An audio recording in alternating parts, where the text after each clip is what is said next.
Hi, my name is Francisco, and we're going to be talking about work environment. What's your ideal work environment? It's a common job interview question based on what you've learned in your professional experience and using vocabulary from the readings. How might you answer these questions honestly?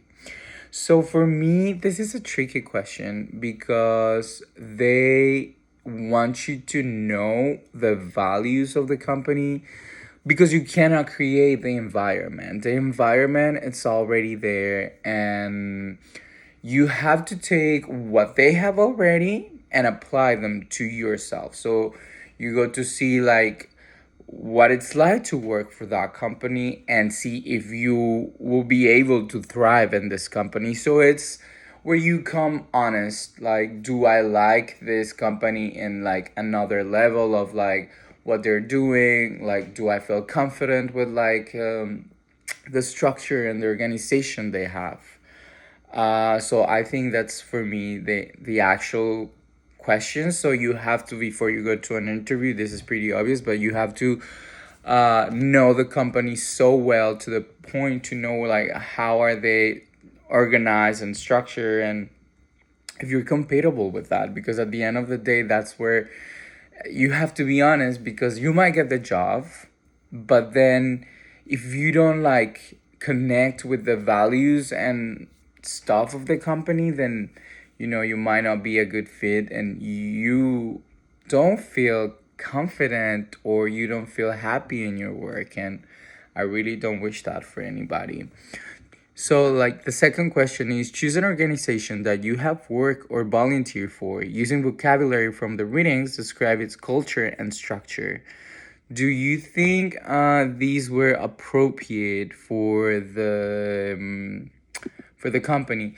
So I used to be a manager back in my town, and I think the organization and structure was a little bit like old way. It's been for 3 generations, so there's so many things that are like, you know, they stay there. So, but it's always good to have like new things coming. In terms of a structure, I don't think it was like the best structure. There's so many people that there's no personal rotation in the company, so there's people that were so used to do things certain ways that when you wanted to change or like just twist it a little bit, it was like completely difficult for them.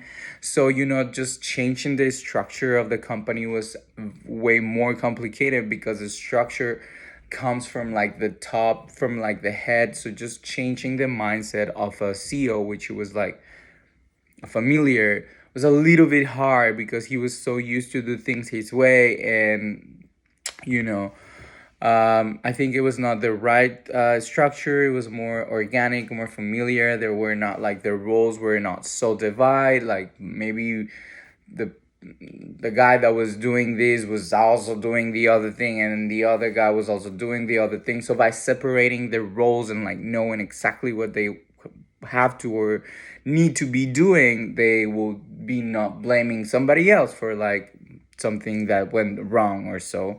So it was not a perfect fit for sure. In a post-COVID world, what type of company should move forwards to a more organic structure? So I think all the companies are involved with technology should be have a more organic structure. And what types of companies should choose a different structure? And I think COVID just showed us that we can work in so many different ways. We don't even have to go to the office anymore. We don't have to be there 8 hours as long as we do our job. So I feel like there's opportunities with COVID for sure, and there is like different structure that we can be taking as examples, like that motivates employees and that makes things easier for the company. Thank you.